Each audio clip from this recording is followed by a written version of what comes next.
welcome back to another Phoenix Concussion Recovery and Concussion Talk podcast. Today we wanted to talk about the importance of sleep and how to deal with chronic insomnia after a head injury. You can find us online at phoenixconcussionrecovery.com. You can find me at LZ Concussion on Twitter, and you can find Nick at Concussion Talk on Twitter. So insomnia and TBI are really interesting because they both overlap on a lot of the symptoms, and they can pile on top of each other.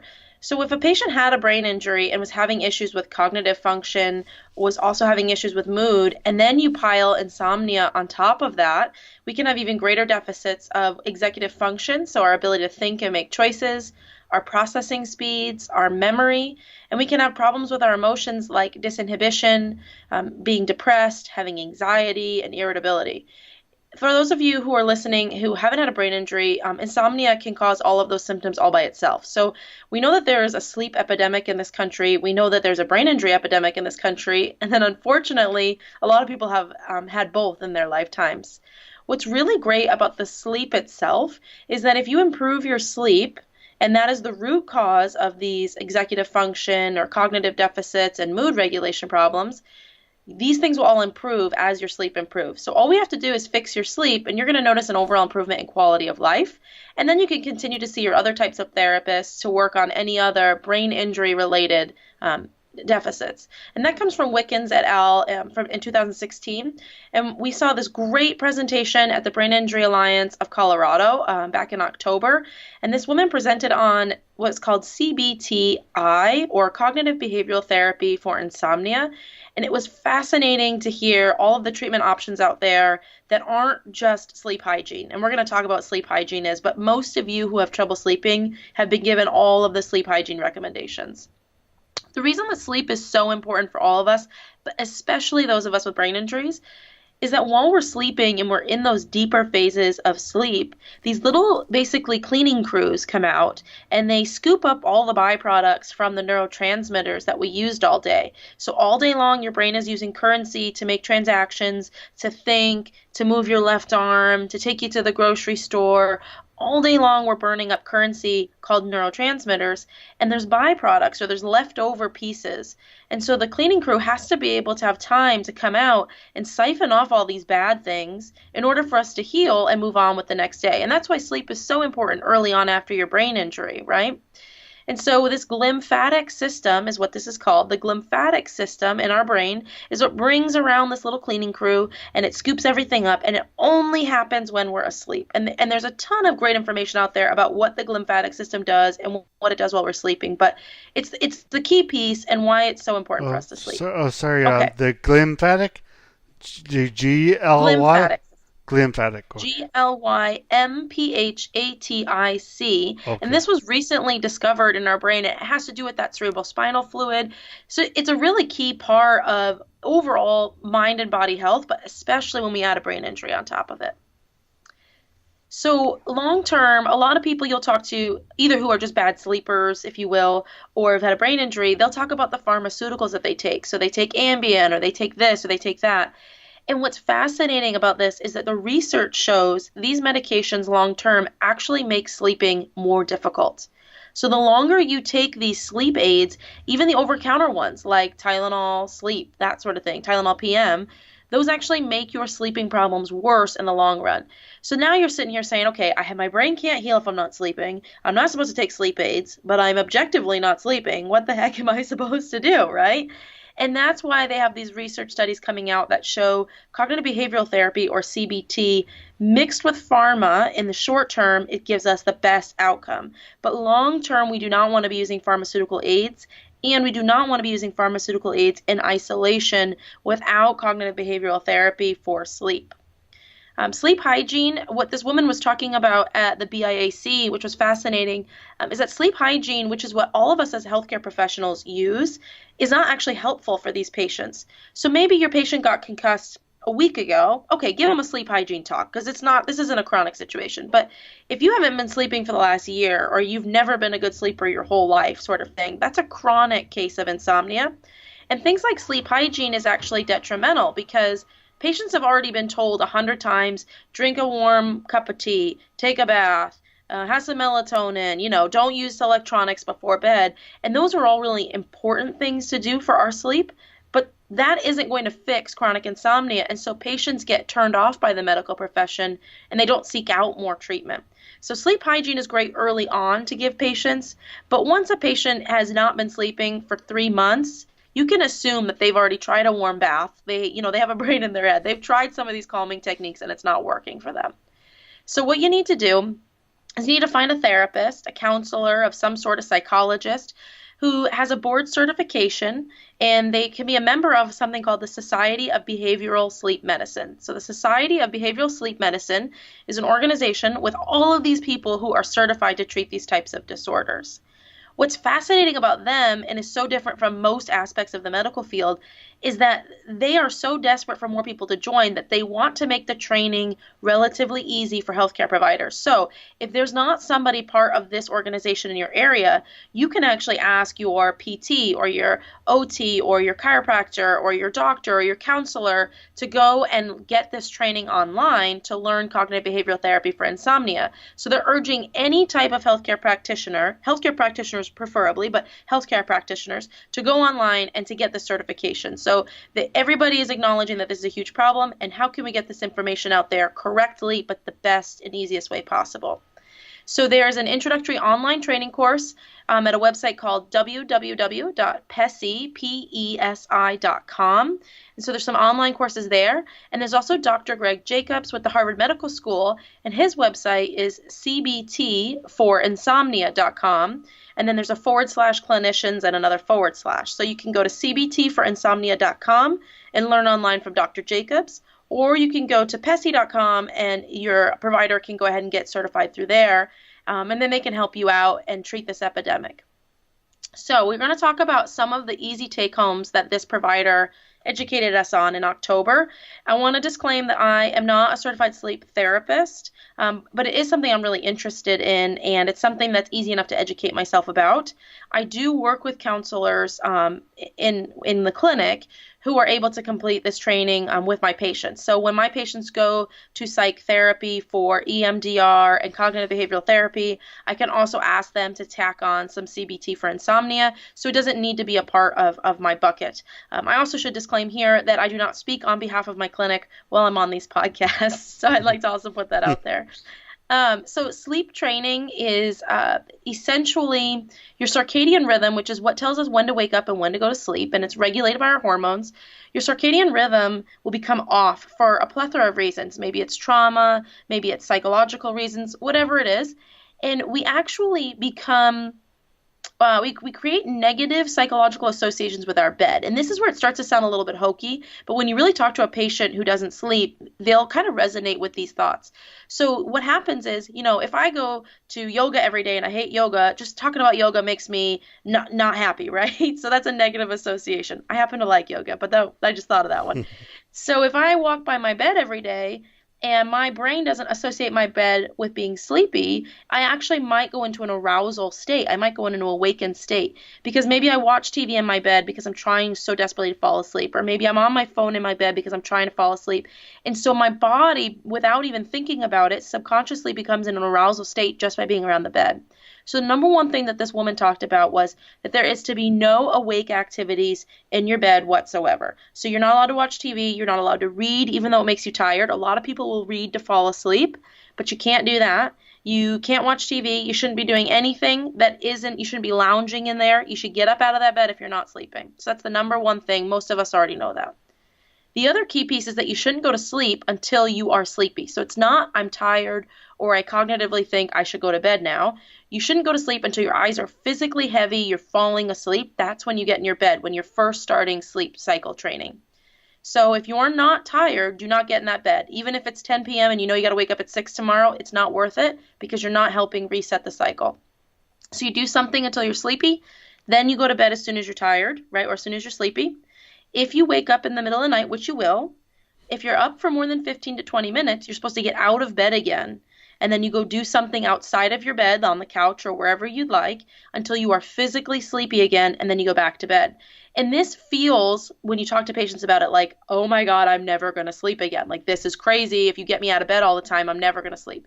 But we should remember that we physiologically have to sleep. So we're not going to never sleep again. It's going to disrupt your life. They said on average it takes 2 weeks to break this cycle. So it's actually really fast. If you really behave yourself and you journal and you follow along with the restrictions, it can be a really quick change around. Even if you haven't slept in 5 years, they were saying that the average is about 2 weeks to break this cycle. So this is very effective training. And again, these are just the little tidbits I give, and then I recommend someone follows up with a sleep therapist. So you're reframing your mind that the bed is only for very, very sleepy times and being asleep, okay? You get up when you're not asleep, you go back in the bed, and then your brain will reset itself. She also talked a lot about sleep efficiency training, and the crux of this is that sleep efficiency training is how long you're in bed versus how long you are asleep, but there's a lot of safety concerns that go along with sleep efficiency training because you can't recommend that a patient spends less than 5 hours a night in their bed. If you sleep for less than 5 hours a night, you are 11 times more likely to get in a motor vehicle accident. So this is a society safety issue as well as a personal safety issue. So again, this is why these therapists are really important, but you can practice some of these easy tidbits on your own, like not going to bed unless you're sleepy and not doing anything you're not supposed to do while you're in your bed, okay? And then we have our little tips here. So the big piece I'll talk to my patients about, or anybody that I talk to about sleep, is that as a society we have a lot of anxiety about our sleep. Like we all think, and I've fallen victim to this, I'm staring at the clock and I'm like, oh my God, I'm never going to sleep again. This is horrible. I'm going to have such a bad day tomorrow. But again, all people will eventually sleep. You physiologically cannot stay awake for a month straight without sleeping, unless you are a very rare person, right? But the average person cannot do that. So you'll die if you don't sleep. So not to make you anxious, but you physically are not dead as a person if you're listening to this podcast. So you are sleeping even if you're not aware of how much you're sleeping, right? We all think that we're supposed to sleep for 8 straight hours. So that's ingrained in us since we're little babies. You're supposed to go to bed, you're supposed to sleep like a dead person for 8 hours, and then you're supposed to wake up and go on about your day. But we actually aren't even genetically wired to be able to do that. So back from the cavemen days, which we haven't genetically changed that much from, we were wired to wake up at sounds. We're wired to wake up when the bear comes. We're wired to wake up with temperature changes throughout the night. So it is an unrealistic expectation that has been put on us that we should be able to sleep for 8 hours straight. We aren't wired to do that. We aren't able to do that. It's an unrealistic goal that we all have ingrained in our memories, and it makes us anxious, and it makes us feel like we're failing at this whole sleep thing, right? What was also fascinating is that there was recently an Adam Ruins Everything episode, which is an incredible show. If you've never watched it, it's fabulous. But Adam Ruins Everything just did a whole thing on sleep, which coincided with what this woman talked about at the Brain Injury Alliance, which was just really great for me. I was like, wow, we got to do a podcast on this. But basically, people used to sleep in 2 different cycles in much shorter bursts. So we used to sleep for like 4 to 6 hours, wake up for a little bit, and go back to bed for 4 to 6 hours. But with the Industrial Revolution, we had to have jobs, right? So now as a society, we just said, we're just going to cram this 8-hour block of time, and that's when we're going to sleep. And we're all going to sleep at night, even though some of us are really wired to sleep during the day. And if you can't fit in this bucket, then you're just basically a failure. And so it's important for us to understand that, A, we can rewire our circadian rhythm. We can use light therapy. We can use cognitive behavioral therapy. We can use anti-anxiety treatments, right? We need to have realistic expectations that sleeping for 8 hours straight is really not normal, and most of us are not able to do that. And we need to understand that we have to find a way for us to fit within society, but know that these restrictions are not what we're made to do, right? We used to have these 2 different sleeps, and now we only have time for the 1 sleep. So maybe you do need a 30-minute nap during the day, or as long as you're sleeping at night. Or maybe you do need to alter your schedule. Or maybe what's best for you is to wake up at 8 instead of 6, and you need a job that starts at 9 or 10, right? So maybe you have to figure out some life things as well for your schedule that will work better for you. If you relax and you go to bed when you're sleepy, and you only go to bed when you're sleepy, you will sleep eventually. And your brain will siphon off all these terrible toxins, and your brain will get better, your mood will improve, your cognitive function will improve, your memory will improve, right? And even if you have a big day tomorrow, there's no point in going to bed earlier because most of us can't just will ourselves to sleep. Remember that you have this hormonal cycle that is actually in charge, so it doesn't matter how much you think that you are in control of your body and your hormones, you're not. And so that's why when we try to go to bed at 8 p.m. because we have a big day tomorrow, most of us don't end end up sleeping. We just end up laying in bed and wishing that we were asleep. So don't even put yourself in that position. Go to bed at the same time relatively every night. Wake up at the same time relatively every morning, even when you're on holiday or it's a weekend. And just try to take the anxiety component out of it and try to take the pressure out of it, because again, you will sleep, you will get better. And if you can't sleep, if you're an insomniac, there's all kinds of therapy options out there for you. We gave you some really good resources to go online and to find somebody near you, or have one of your favorite providers go online and learn some skills and help you out. And then everybody should get sleep in, because it's what's best for our brains. Oh, that's definitely a great talk, Lauren. Thank you. As Nick. This is Nick again from Concussion Talk. Yeah, I know definitely one person in my family will use this information. Well, hopefully will use it, just listen to it at least. And I know when I first had my brain injury, actually until probably I had my brain injury 15 years ago, until about say 8 or not less than that, probably more like, geez, even 6 or 5 years ago, I was not sleeping hardly. Like, I couldn't sleep anywhere near 8 hours straight or even 6 hours straight. I was having a lot of trouble with sleep. But now, since about, well, actually, that's probably more to do with my cancer than with my brain injury that I'm sleeping so well. But, yeah, I've noticed recently I've slept really well these past, well, I guess it's been, I say now because I don't think it's been like 8 years or 6 years since that, but probably last 2 years, and I feel really good. I'm getting good sleep nowadays, but I was originally after my brain injury, I was getting very, very poor sleep. I was having trouble with it. So, how did you find your sleep? How did you find your sleep, Lauren, after your concussions? I've always been a terrible sleeper. Oh yeah. But I go in waves. Like I go in waves. Like right after my brain injury, I had a really hard time sleeping. And those of us who can't sleep after a head injury tend to get better a little bit slower, which makes sense now with what we know with the lymphatic system and everything.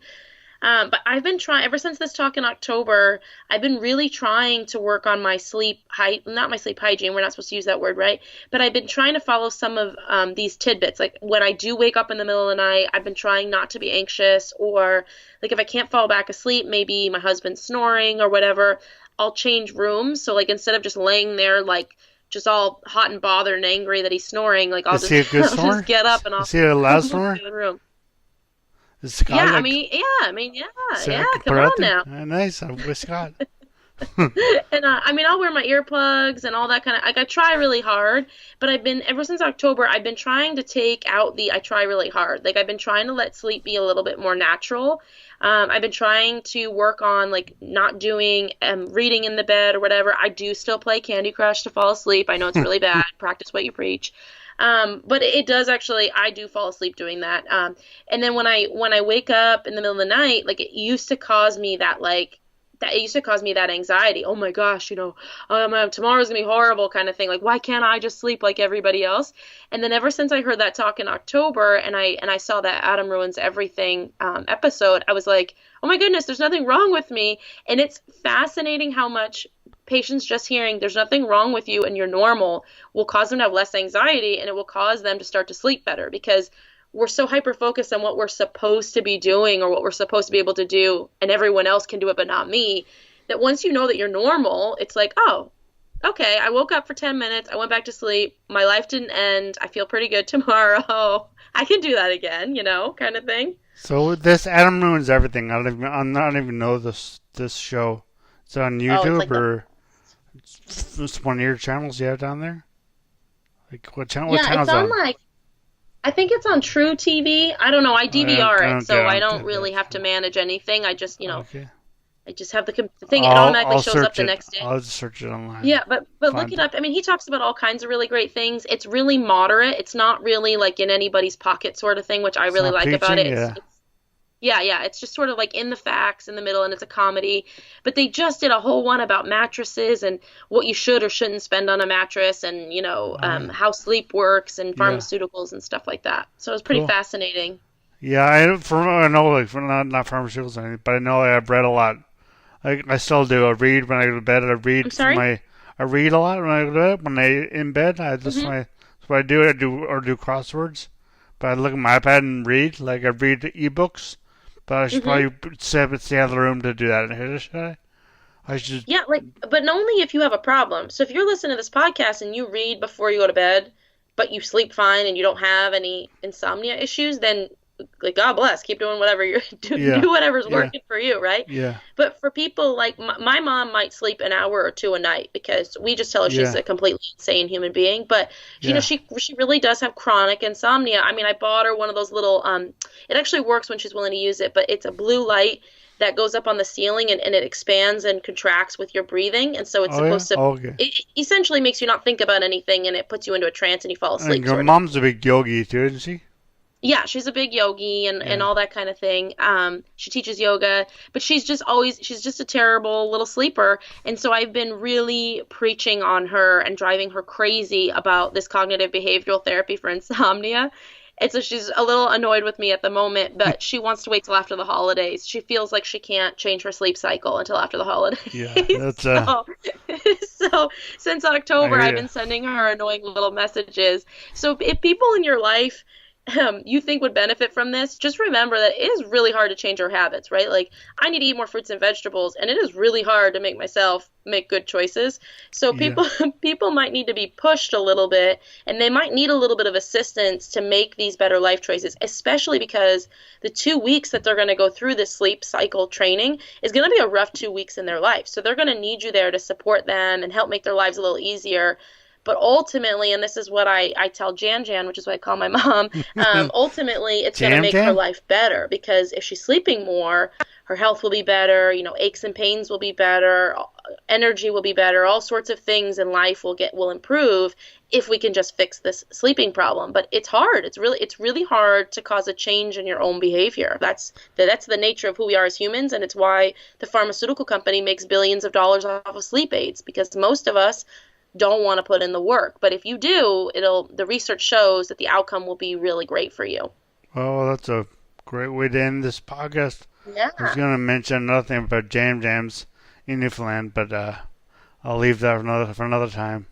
But anyway, yeah. So thank you so much, Lauren. And well, it's your podcast. Actually, I'm thanking you. You should be thanking me. Thanks for having me. I'm your guest.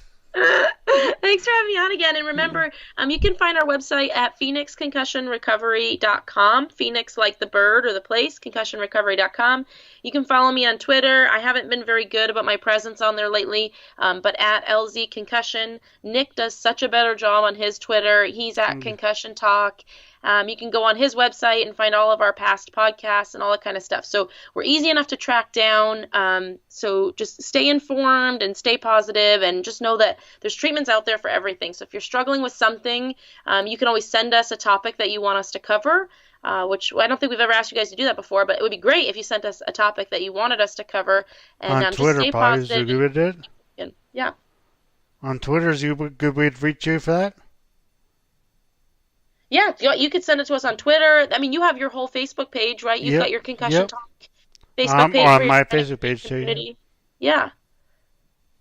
Great. So just send us some recommendations and have a happy Christmas if you celebrate, and have a happy New Year because you don't have any choice. You definitely celebrate 2019. So good, good luck to you. Thanks a lot, Lauren. And yes, I repeat all your wishes. That's a good idea. Yes, check it. Please let us know and let Lauren know any issues. She's the physiotherapist. She's the more technically technically, you know what I'm trying to say here. Not technically inclined because that implies that I'm not doing computer wise, but I mean, physically therapy wise. Let's say that. Physical therapy, yeah. There you go. Yeah, Absolutely. well, but I mean, yeah. Okay, okay, All okay. right, have a good one. Okay, you too. Thanks. Thank you so much for listening, and please contact Lauren or I on Twitter or Facebook with any suggestions you have for shows or any thoughts you may have on past shows. As always, music at the beginning of this podcast is by Ben Sound. www.bensound.com.